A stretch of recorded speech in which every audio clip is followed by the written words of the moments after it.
Durante os 45 anos, mais ou menos, depois do final da Segunda Guerra, a Europa ficou dividida em dois campos armados. Os dois treinaram bastante para uma guerra que nunca aconteceu.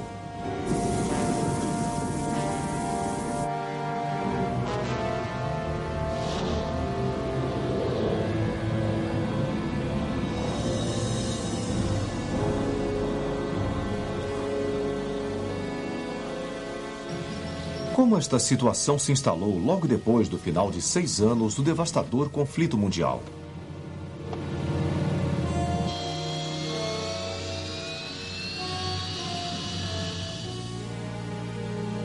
Em 1945, a maior parte da Europa, incluindo a Rússia Ocidental, estava em ruínas. O norte da África estava tomado pelos escombros da guerra.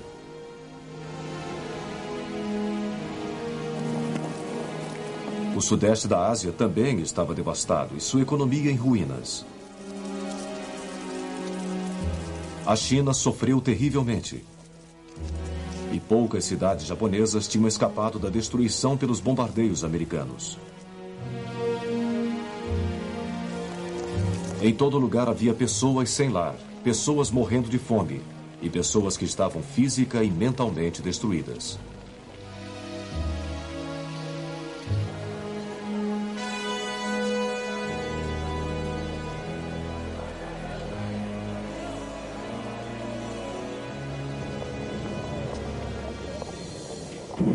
A Guerra Mundial de 1939 a 1945 tinha sido muito mais cruel que sua predecessora 25 anos antes.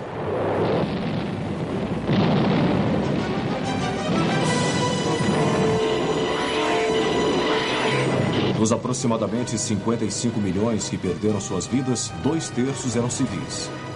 Assim, a necessidade de evitar conflitos armados entre as nações no futuro era muito mais premente do que tinha sido em novembro de 1918.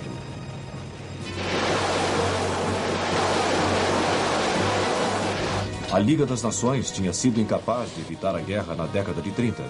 Então, o que poderia ser feito agora para evitar no futuro o que poderiam ser conflitos mais destruidores?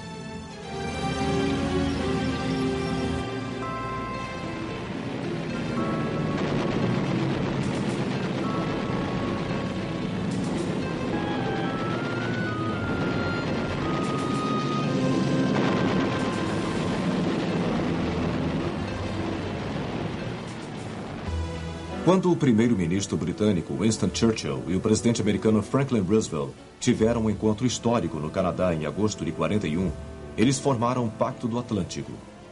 Neste pacto, eles declaravam suas esperanças para uma paz que iria proporcionar a todas as nações os meios de viver em segurança dentro de suas próprias fronteiras. E foi deste documento que nasceu a Organização das Nações Unidas, ONU. Em janeiro de 1942, nada menos de 26 nações que estavam em guerra com as potências do eixo assinaram o original da Declaração das Nações Unidas.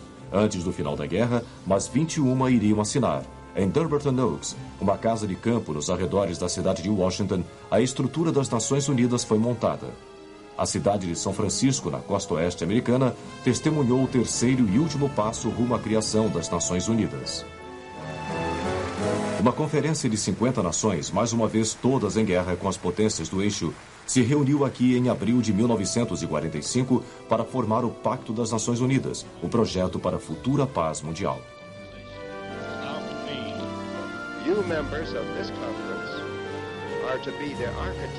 A Conferência de São Francisco foi aberta pelo presidente Harry Truman e o próprio pacto se tornou efetivo em outubro de 45.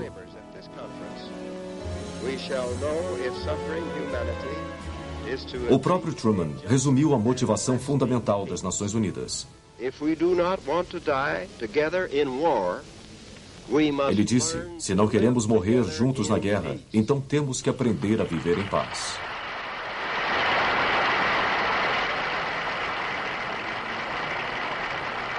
Um resultado da criação das Nações Unidas que começou em janeiro de 1942. Informações sobre atrocidades nos territórios ocupados pelos países do eixo fizeram com que os governantes presentes em Londres avisassem que isso seria punido através da justiça organizada. Isso foi feito pelas Nações Unidas, cuja Comissão para Crimes de Guerra se reuniu pela primeira vez em outubro de 1943. Naquele mesmo mês, a América, a Inglaterra e a União Soviética avisaram a Alemanha que a maioria de seus criminosos de guerra seriam julgados por seus crimes.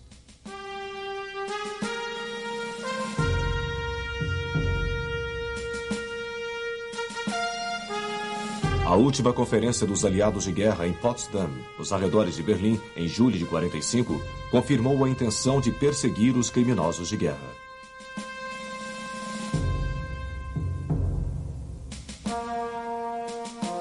Os membros sobreviventes da hierarquia nazista foram levados para Nuremberg, no sul da Alemanha. Seu estádio havia abrigado espetaculares reuniões, mas agora todos os símbolos nazistas foram removidos.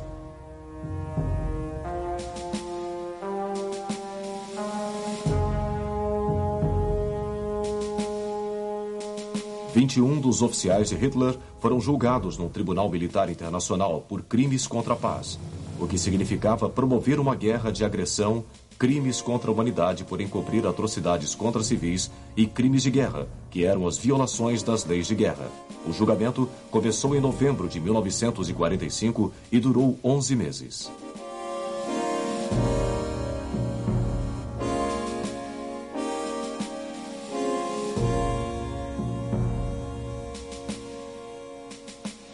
Três dos acusados foram inocentados, mas 10 se levantaram ao fim do julgamento para ouvir estas palavras. O tribunal os sentencia à morte por enforcamento. Um que escapou do nó do carrasco foi Hermann Göring, que havia sido auxiliar do Führer e também comandante em chefe da Luftwaffe. Enquanto aguardava a execução, ele conseguiu engolir uma pílula de cianureto que tinha sido passada às escondidas para ele. A prisão de Spandau, em Berlim, foi o destino do resto dos acusados. Aqui, eles eram guardados sucessivamente pelas tropas das forças de ocupação. A maior pena seria de Rudolf Hess, que tinha sido auxiliar de Hitler até ele ter ido para a Escócia em maio de 1941, numa bizarra tentativa de negociar os termos da paz com a Inglaterra. Ele nunca deixaria Spandau, morrendo no que alguns disseram ser circunstâncias misteriosas em 1987. Mas as nações individualmente também tinham seus próprios julgamentos para crimes de guerra. Em muitos casos, os acusados também eram sentenciados à morte.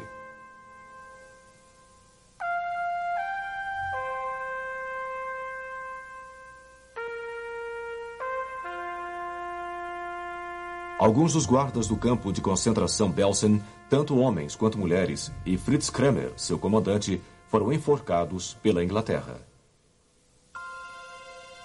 Aquelas nações que sofreram ocupação alemã também se vingaram de traidores e colaboradores.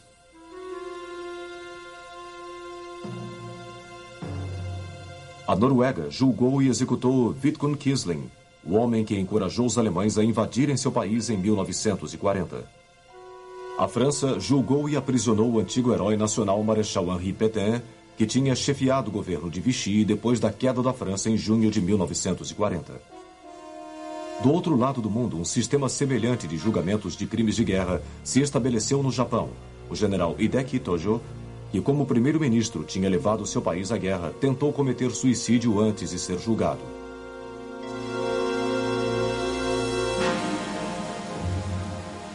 Ele foi salvo e tomou seu lugar na corte, acusado de crimes contra a paz.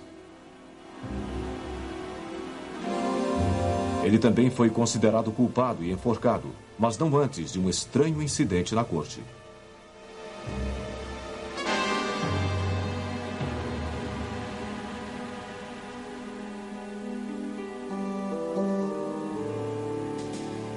Outro que recebeu a pena de morte foi o Tigre da Malásia, o general Tomiyuki Yamashita, por crimes cometidos enquanto comandava as Filipinas durante sua libertação pelos americanos em 1944.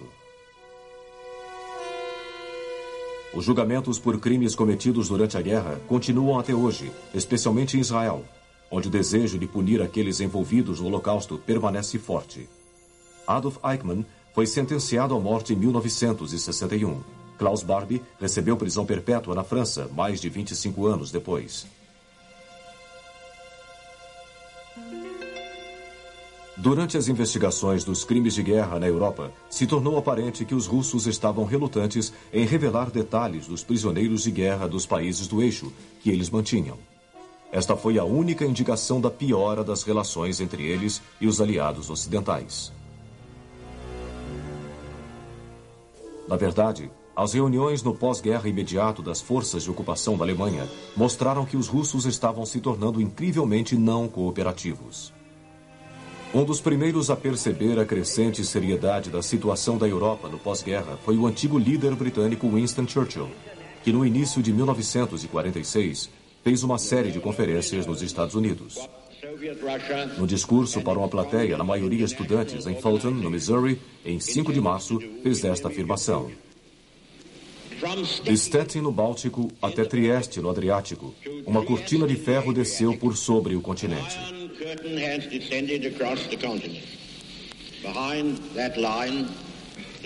Cortina de ferro imediatamente se tornou parte da língua inglesa. Os aliados ocidentais perceberam muito cedo que a Alemanha tinha que ser reerguida, o que significava colocar a indústria para funcionar outra vez. O principal exemplo disso foi a ressurreição da fábrica Volkswagen, criada por Hitler para produzir carros populares. O Besouro, também conhecido no Brasil como Fusca, provou ser um dos carros mais populares dos últimos 50 anos e ainda é visto nas estradas de hoje. Os russos, por outro lado, saquearam sua zona na Alemanha.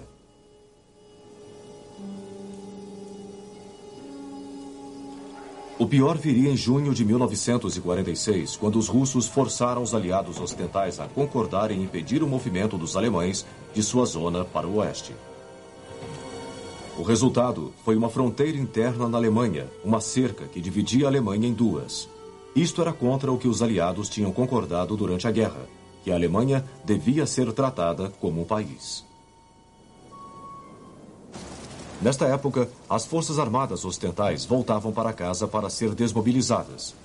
As que ficaram na Alemanha eram vistas como meras forças policiais para apoiar os governos militares zonais. Havia, entretanto, poucas indicações de que a União Soviética estava dando um passo significativo no sentido de reduzir sua vasta máquina militar dos tempos de guerra.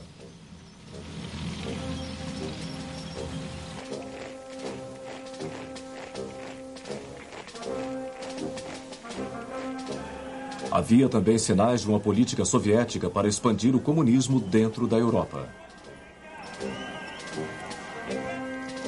A Grécia já havia sofrido uma amarga guerra civil quando grupos de resistência comunista tentaram derrubar o governo logo após a retirada das forças alemãs ao final de 1944.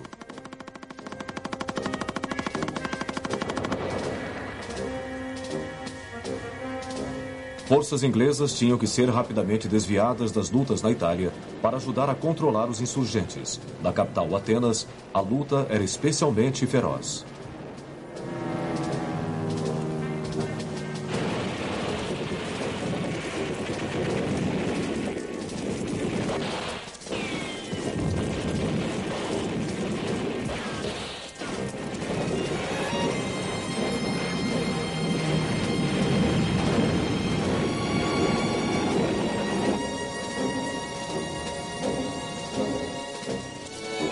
Finalmente, em janeiro de 1945, um cessar-fogo foi conseguido, mas a pedido do governo grego, as tropas inglesas permaneceram.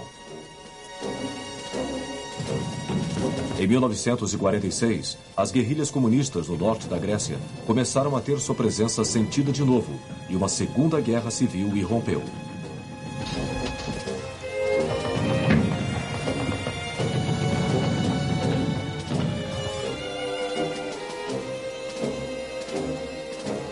A Grécia reclamou com a ONU que as guerrilhas recebiam assistência da Bulgária, da Albânia e da Iugoslávia, todos estes com governos agora comunistas. As Nações Unidas intercederam em favor da Grécia. Na Turquia também havia muitos movimentos comunistas e suas forças armadas pouco equipadas não estavam em posição de resistir às temidas incursões feitas pela União Soviética através da sua fronteira comum.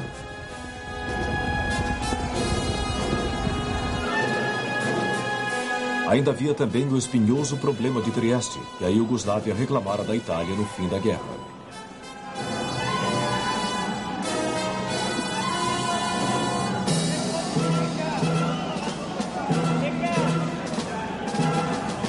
O perigo de conflito entre os iugoslavos e os aliados ocidentais foi evitado através da declaração do território livre de Trieste, policiado por tropas americanas, inglesas e iugoslavas.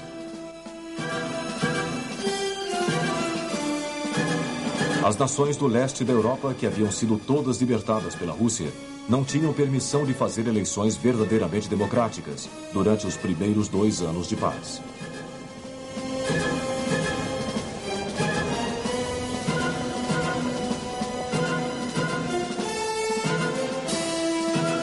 O resultado foi que governos comunistas assumiram o poder na Albânia, Polônia, Hungria, Romênia e Bulgária. Em março de 1947, o presidente Truman, num discurso ao Congresso americano, anunciou uma nova política para enfrentar a situação cada vez pior. Os Estados Unidos dariam ajuda econômica e militar a qualquer nação ameaçada por outro país. Os primeiros beneficiados foram a Grécia e a Turquia. A doutrina Truman seria a pedra fundamental da política externa americana pelos próximos 20 anos ou mais. Mas a Europa Ocidental ainda estava lutando para reparar o dano, tanto físico como econômico, de 1939-45. Aos olhos americanos, foi isso que a fez vulnerável à expansão do comunismo. Consequentemente, em junho de 47, o general George C. Marshall, chefe da equipe americana na época da guerra e agora secretário de Estado, anunciou que os Estados Unidos estavam preparados para oferecer apoio econômico para ajudar os países europeus a se reerguerem. O Plano Marshall, como ficou conhecido, foi vigorosamente aceito pelos países da Europa Ocidental.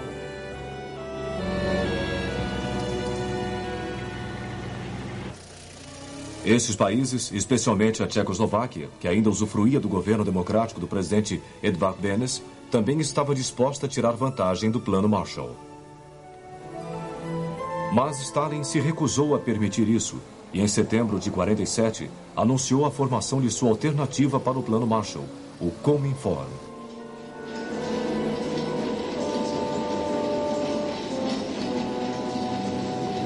Mas os dias da Tchecoslováquia como democracia estavam contados.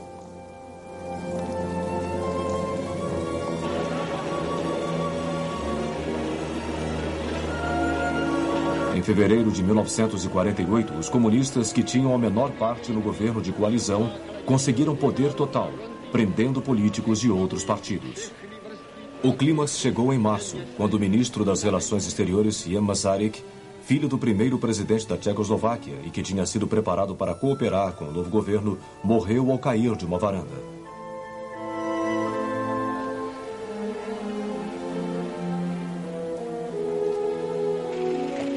Os comunistas permitiram que ele tivesse um funeral com honras de chefe de Estado, porque ele tinha grande apoio popular, mas havia uma forte suspeita de que eles o assassinaram.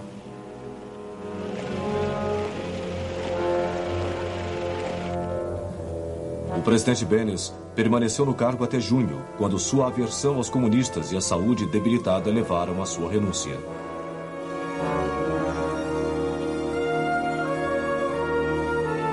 Com isso, o domínio de Stalin sobre a Europa Oriental estava completo.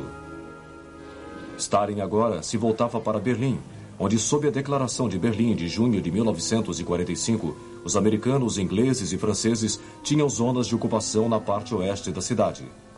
Isso trouxe a aprovação pelos aliados no tempo da guerra de que a Alemanha seria tratada como um país e teria sua capital finalmente devolvida.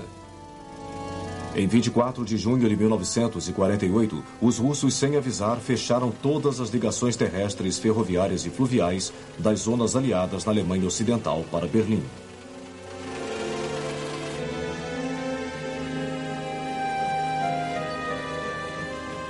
Isso significava que não só Berlim Ocidental estava isolada do mundo exterior, mas seus habitantes enfrentariam a fome.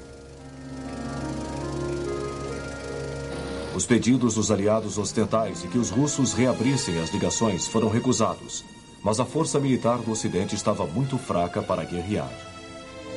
Todavia, os aliados ocidentais não seriam forçados a se retirar de Berlim Ocidental. Eles então resolveram manter suas zonas na cidade, reabastecendo-as inteiramente pelo ar. Assim começou a ponte aérea de Berlim, um dos desafios mais notáveis encarados pelo poderio aéreo que o mundo já conheceu.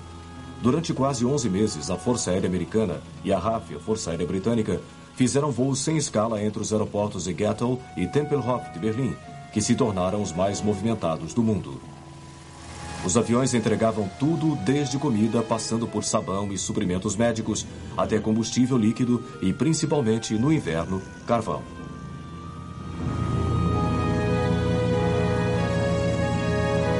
Os aviões que deixavam Berlim levavam os doentes para tratamento na Alemanha Ocidental.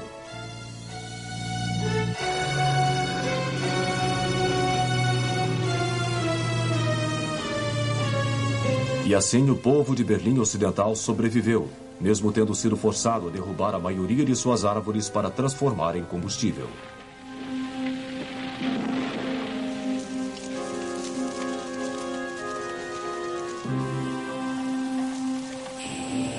Finalmente, em 5 de maio de 1949, os russos que não acreditaram que a ponte aérea pudesse ser mantida, reconheceram sua derrota e reabriram as ligações terrestres do oeste com a cidade.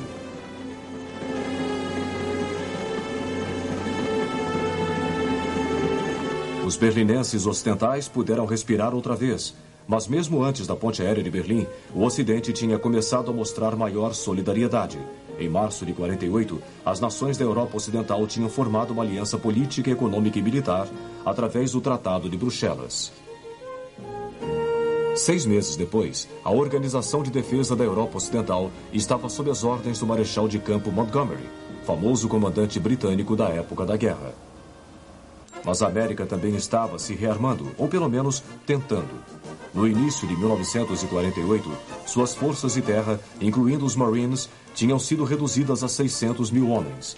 Truman queria quadruplicar este número, mas o Congresso só concordava com um recrutamento limitado, que nos próximos 2 anos receberia 300 mil homens. A verdade é que a maioria dos americanos acreditava que havia outras maneiras de garantir a segurança ocidental. Uma delas era através do poderio aéreo, especialmente os novos bombardeiros, como este possante B-36.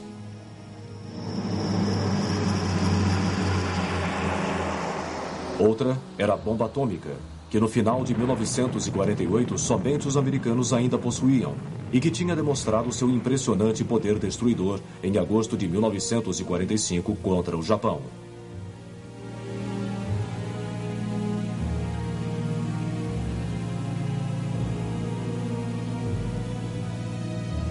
Não foi apenas a perda física que ela causou, mas queimaduras e doenças causadas pela radiação, e que os habitantes de Hiroshima e Nagasaki iriam sofrer nos anos seguintes.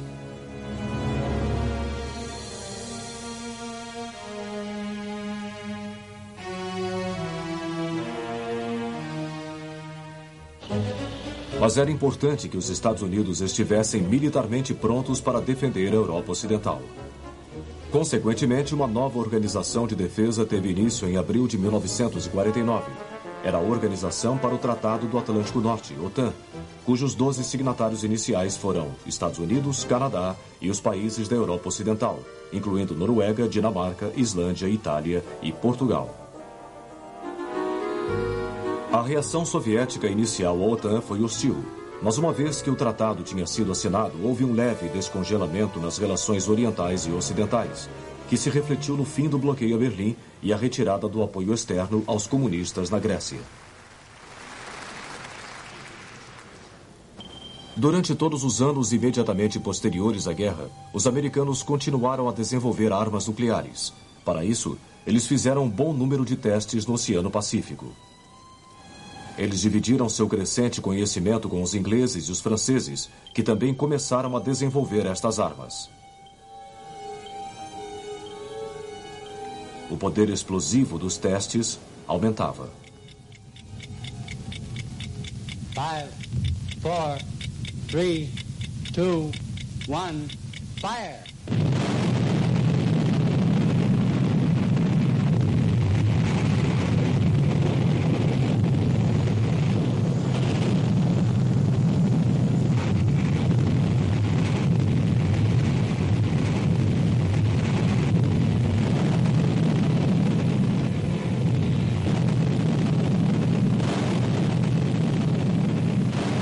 Mas em 29 de agosto de 1949, os russos realizaram com sucesso um teste com uma bomba atômica. Isso significava que a Guerra Fria agora tomaria uma nova e assustadora dimensão.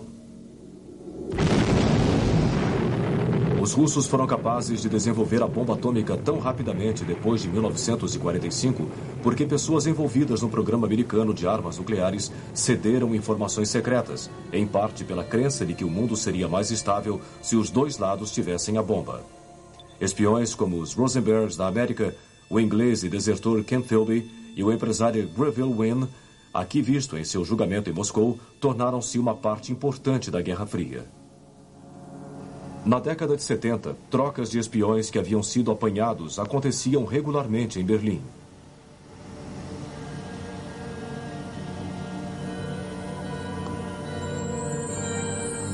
Mas havia outros métodos de obter informações, incluindo aviões para grandes altitudes, como este U-2 americano, que usavam câmeras especiais para fotografar instalações militares.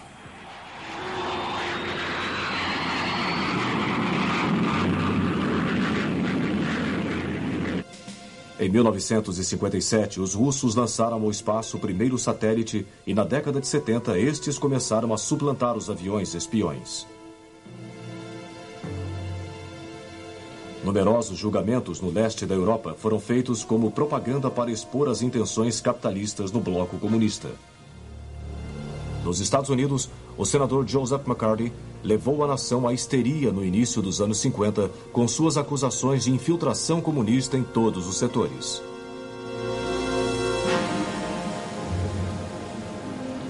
Nem mesmo Hollywood escapou com nomes familiares como Charles Chaplin sendo forçados a partir. As comunicações eram usadas para disseminar a versão de cada lado para os fatos do dia. A Rádio Moscou e a Voz da América competiam entre si para influenciar a opinião mundial, enquanto estações de monitoração tentavam identificar um sentido escondido atrás da propaganda. Enquanto isso, a corrida das armas nucleares estava se desenvolvendo. Em 1º de novembro de 1952, os Estados Unidos explodiram sua bomba de hidrogênio no atol de Eniwetok, no Pacífico.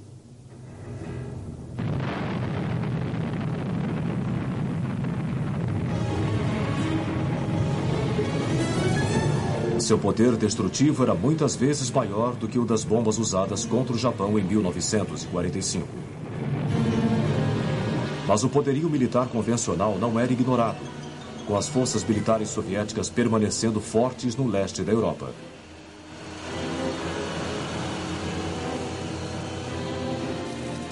A Organização para o Tratado do Atlântico Norte, OTAN, por esta razão, começou a fazer um esforço concentrado em 1952 para fortalecer suas próprias forças, especialmente na Alemanha Ocidental, que era vista como sendo a mais ameaçada. Aqui, em contraste com a Alemanha Oriental, a economia fazia uma recuperação notável e logo seria uma das mais fortes da Europa.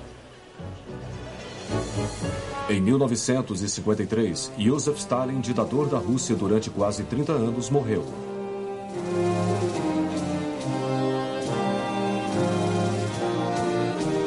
Muitos russos ficaram desolados. Stalin foi sucedido por Nikita Khrushchev, mas as esperanças ocidentais de melhores relações foram destruídas por sua recusa em apoiar uma reunificação da Alemanha. Khrushchev temia que isso pudesse ameaçar a União Soviética, como em 1941. Em 1954, Khrushchev declarou a Alemanha Oriental um Estado independente. O veterano comunista Walter Ulbricht se tornou líder da República Democrática da Alemanha. No ano seguinte, a Alemanha Ocidental também alcançou sua total independência no comando do chanceler Konrad Adenauer, como República Federal da Alemanha, e também se tornou membro da OTAN.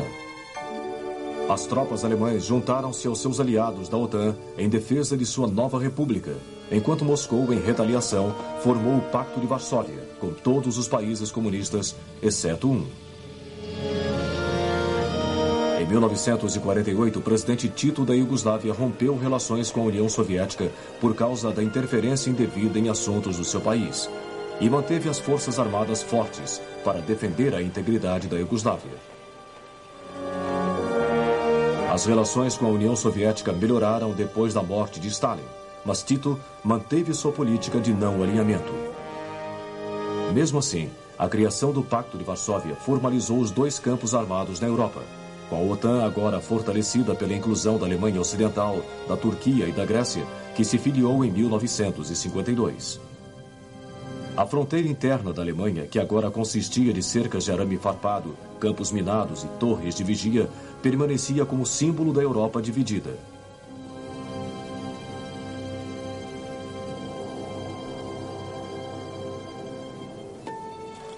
Mas nas nações satélites do leste da Europa, nem todos estavam satisfeitos com a mão de ferro de Moscou. Na Hungria, os problemas iniciaram em 1956. Em 22 de outubro, sua capital, Budapeste, testemunhou um levante armado contra o governo stalinista.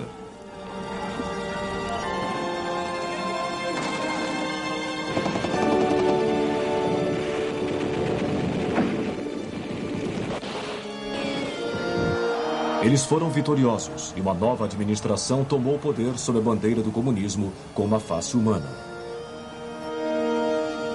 Mas em julho de 1956, o presidente Nasser, do Egito, nacionalizou o Canal de Suez. Os ingleses e franceses, seus proprietários tradicionais, juntaram a força-tarefa e ocuparam seu lado norte no início de novembro. Aproveitando-se desta crise, Moscou invadiu a Hungria com seus tanques em 1º de novembro e rapidamente abafou o movimento de libertação.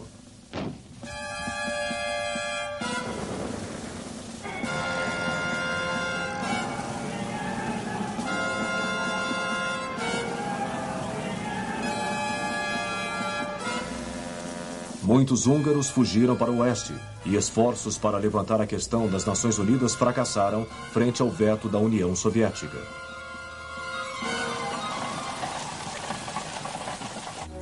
Mas apesar de Suez, havia pouco que o Ocidente pudesse fazer. Por causa de sua inferioridade em guerra convencional, a política militar da OTAN baseava-se firmemente no poder nuclear em resposta a uma agressão soviética. Mas será que o problema da Hungria em 1956 valeria o risco de uma guerra nuclear? A aviação ainda era o meio principal para dirigir armas atômicas. Os modelos típicos do meio da década de 50 eram o novo B-52 americano e os bombardeiros V, ingleses Vulcan e Victor. Eles tinham a mesma aparência dos Tupolev Tu-20 da Rússia. Mas os dois lados estavam desenvolvendo foguetes de longo alcance, em parte graças aos projetos dos cientistas alemães do tempo da guerra que desenvolveram o foguete V1. Na verdade, seu líder Werner von Braun, visto nestas imagens, trabalhava para os americanos. Armas atômicas de campo ou táticas também começaram a aparecer. Elas tinham a forma de foguete de curto alcance ou de projéteis nucleares disparados de canhões convencionais. As forças de terra da OTAN na Alemanha reconheceram a necessidade de mais veículos blindados, que oferecessem um grau de proteção contra explosões nucleares e que também possibilitassem a rápida concentração de tropas para fazer frente aos ataques do Pacto de Varsóvia. Os russos também dependiam bastante de tanques e de outros veículos armados.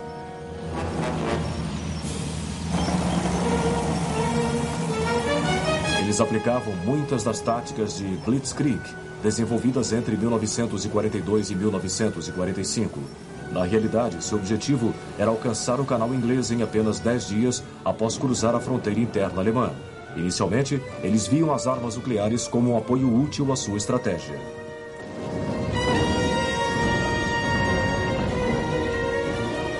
No final da década de 50, entretanto, com armas nucleares proliferando dos dois lados, os russos decidiram fazer uma investida nuclear inicial e depois simplesmente usar sua força convencional para tirar proveito.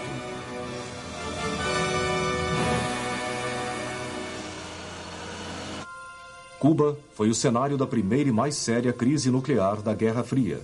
Em 1959, guerrilhas comunistas tinham derrubado o governo. Elas eram lideradas por Fidel Castro. 2 anos mais tarde, a América, horrorizada com o regime comunista em seu quintal, patrocinou refugiados interessados em derrubar Castro. O resultado foi uma desastrosa tentativa de desembarcar uma força de exilados na Baía dos Porcos, em Cuba.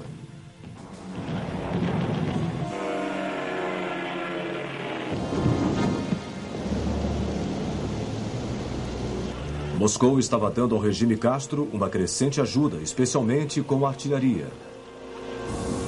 No outono de 1962, Khrushchev decidiu estabelecer uma base de foguetes nucleares em Cuba, mas o serviço secreto americano soube disso. O presidente americano John F. Kennedy agora divulgou um ultimato. Ele diria: intimo o presidente Khrushchev a suspender e eliminar esta ameaça irresponsável, clandestina e provocativa à paz mundial. O mundo reteve a respiração, temendo que a guerra nuclear estivesse bem perto. Mas Khrushchev rapidamente voltou atrás, percebendo que o armamento nuclear americano ainda era muito maior do que o seu, e os mísseis foram removidos.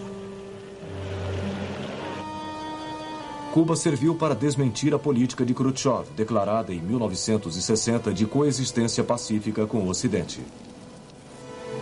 Assim como um fato em Berlim, no dia 13 de agosto de 1961, quando os berlinenses acordaram e descobriram os guardas da fronteira da Alemanha Oriental, construindo um muro ao longo de sua fronteira com Berlim Ocidental. O livre acesso entre o lado oriental e o ocidental, que tinha conseguido sobreviver às tensões da Guerra Fria, agora não era mais possível. Muitos berlinenses orientais se aproveitaram disso para fugir para o lado ocidental.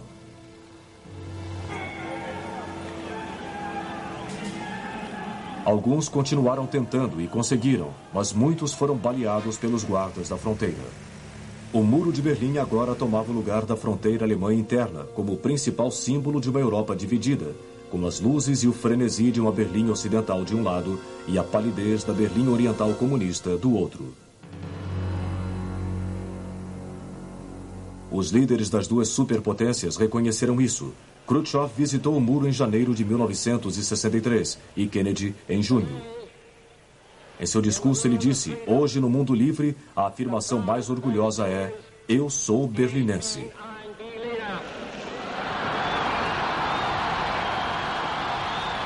Em pouco mais de um ano, os dois desapareceriam do cenário mundial. O presidente Kennedy foi assassinado em 22 de novembro de 1963, quando visitava Dallas, no Texas, e Khrushchev foi deposto por Alexei Kosygin e Leonid Brezhnev em outubro de 1964. Agora, a atenção americana começou a se dirigir para o que seria a longa agonia do Vietnã.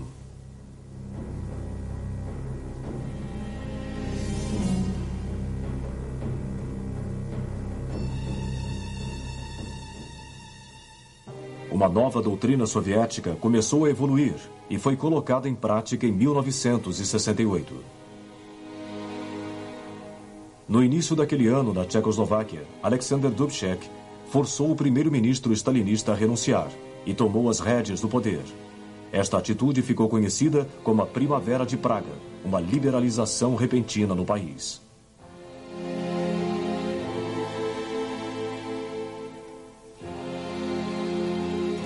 Esta nova política foi cultuada no Pacto de 68, que foi assinado por muitos tchecos.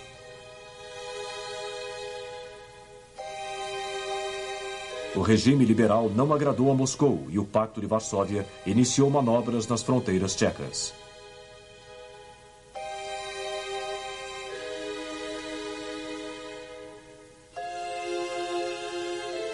O primeiro-ministro soviético Kosygin visitou Praga, mas os tchecos se recusaram a suspender seu programa democrático. Temeroso de que esta liberalização pudesse se espalhar para outros estados do leste europeu, o premier soviético Brezhnev mandou tropas soviéticas alemãs orientais, polonesas, búlgaras e húngaras para a Tchecoslováquia em agosto. Diferente da Budapeste de 1956, não houve resistência militar e Dubček foi rapidamente deposto.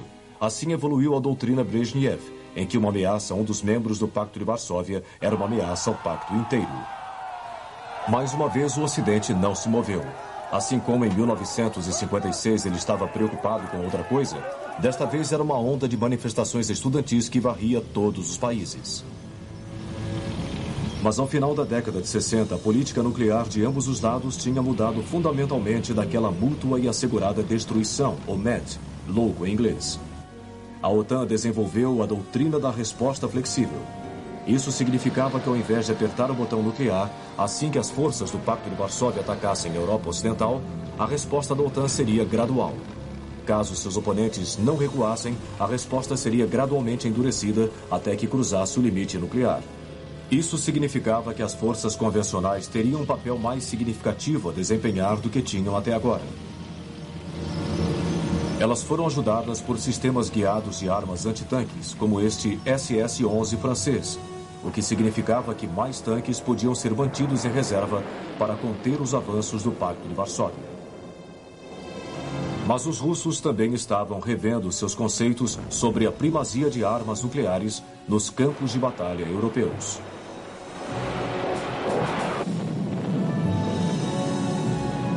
Eles também perceberam a crescente sofisticação do armamento da OTAN e produziram seus próprios mísseis antitanques e helicópteros de ataque, assim como tanques mais poderosos.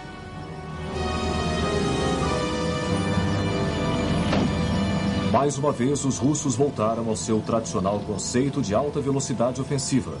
Se fosse rápido bastante, ele poderia, em conjunto com forças especiais, passar pelas armas nucleares táticas da OTAN antes que elas pudessem ser usadas, e assim ganhar a guerra sem torná-la nuclear.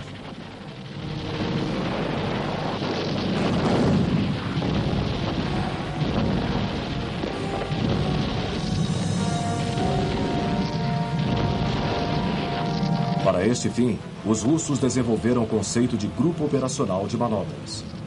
Esta era uma força toda de infantaria, apoiada por helicópteros de ataque, que poderia se infiltrar profundamente nas defesas da OTAN à frente do corpo principal de ataque e romper as cadeias de comando e controle, assim como dominar posições-chave.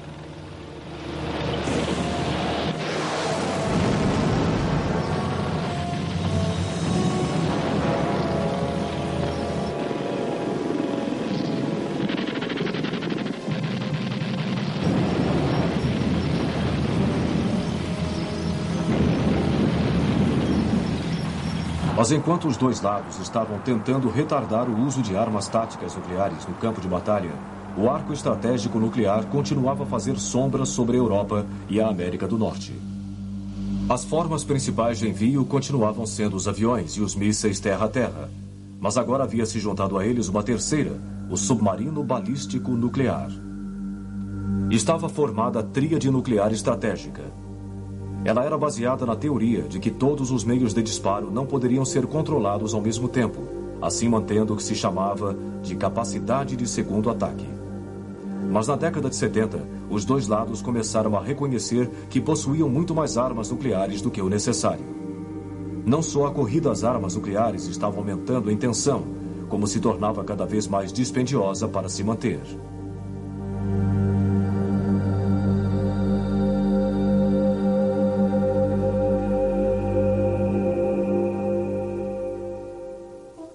Assim iniciaram-se as conversações para a limitação das armas estratégicas, as chamadas reuniões SALT, que duraram toda a década de 70, com Brezhnev e o presidente americano Jimmy Carter atingindo um ponto de concordância. A década de 70 também presenciou outro passo soviético no aumento de seu poder militar.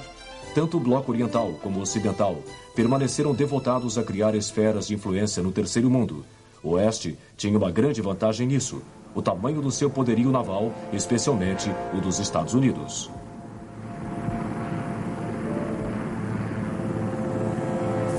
A Marinha Russa, em virtude de seu limitado acesso aos oceanos, sempre tinha tido a pior relação nas Forças Armadas. Mas sob a liderança do almirante Sergei Gorshkov, a Marinha Vermelha iniciou um maciço programa de expansão. Um grande número de navios modernos começou a aparecer e logo foram vistos em todos os oceanos do mundo. Os dois lados venderam armas aos países do terceiro mundo numa tentativa de ganhar influência.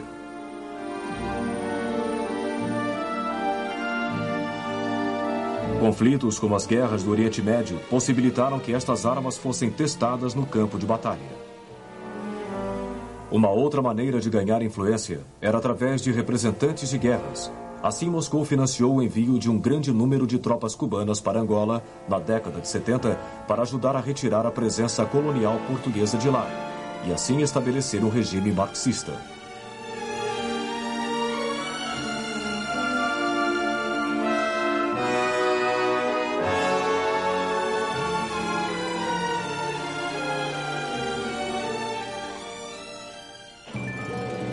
Mas, no meio da década de 70, o apetite americano pelo terceiro mundo havia sido diminuído pela terrível experiência do Vietnã. A determinação em não se envolver em futuras e desastrosas aventuras no exterior resultou numa redução nos gastos militares.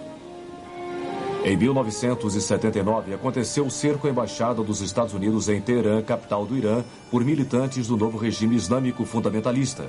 A falha em resgatá-los fez cair a confiança dos americanos. O outro acontecimento foi a repentina invasão soviética ao Afeganistão no final de 1979 e o reconhecimento de que o Ocidente estava impotente para tomar alguma iniciativa. Mas ao final dos anos 70, dois novos líderes ocidentais chegaram ao poder, o presidente Ronald Reagan e a primeira-ministra britânica Margaret Thatcher.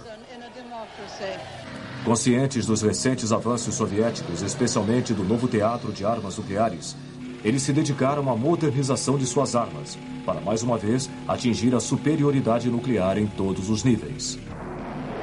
O novo teatro de armas nucleares, o míssil Cruise, de voo a baixa altitude, e o foguete Pershing II foram desenvolvidos. Reagan também começou a desenvolver o altamente sofisticado projeto Guerra nas Estrelas, um sistema antimísseis nucleares balísticos. Reagan e Thatcher mostraram sua capacidade de usar a força. Os britânicos mandaram uma força-tarefa a 11 mil quilômetros de distância em 1982 para recuperar dos argentinos as Ilhas Falkland. Os americanos, no ano seguinte, foram para a ilha caribenha de Granada. As manobras da OTAN, altamente alardeadas na Alemanha, foram um outro indicador deste novo e difícil cenário ocidental.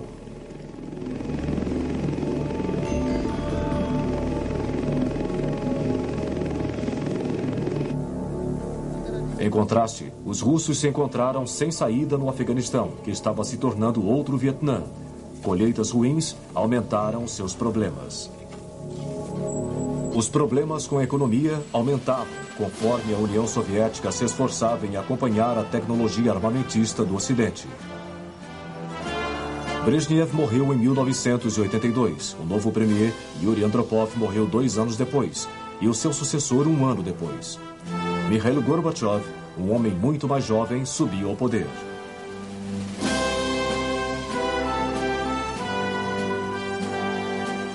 Gorbachev percebeu que os problemas da economia soviética e a crescente insatisfação no leste europeu significavam que o bloco oriental não poderia continuar mantendo a corrida armamentista.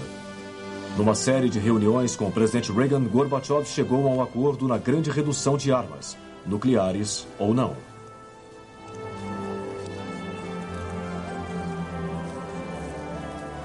Ele também apresentou uma nova política chamada Glasnost, ou mais transparência no governo da União Soviética, combinada com uma crescente liberalização.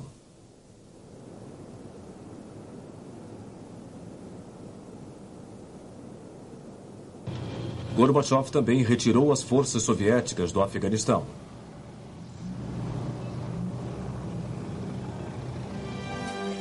Mas a Europa Oriental não seguiu, mantendo governos comunistas de linha dura, especialmente na Alemanha Oriental.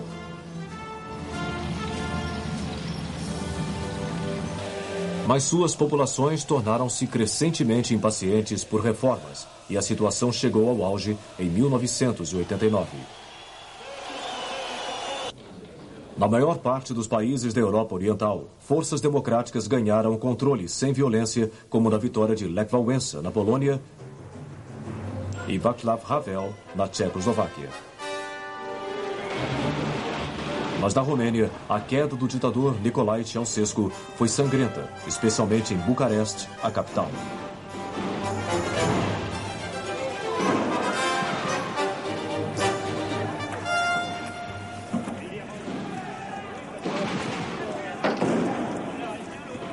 Na Alemanha Oriental, um crescente número de refugiados entrava na Alemanha Ocidental através da Hungria e da Áustria. Incapaz de controlar o êxodo, o presidente Erich Honecker renunciou, mas os acontecimentos haviam ido longe demais para que seu sucessor retomasse o controle. Em 9 de novembro de 1989, o governo da Alemanha Oriental concordou em liberar o acesso entre Berlim Oriental e Ocidental. No dia seguinte, multidões se juntaram no Muro de Berlim e começaram a derrubá-lo.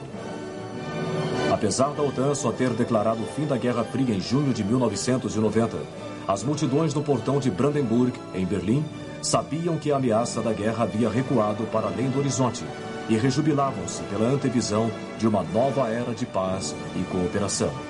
A década seguinte, entretanto, rapidamente revelaria novas tensões e conflitos.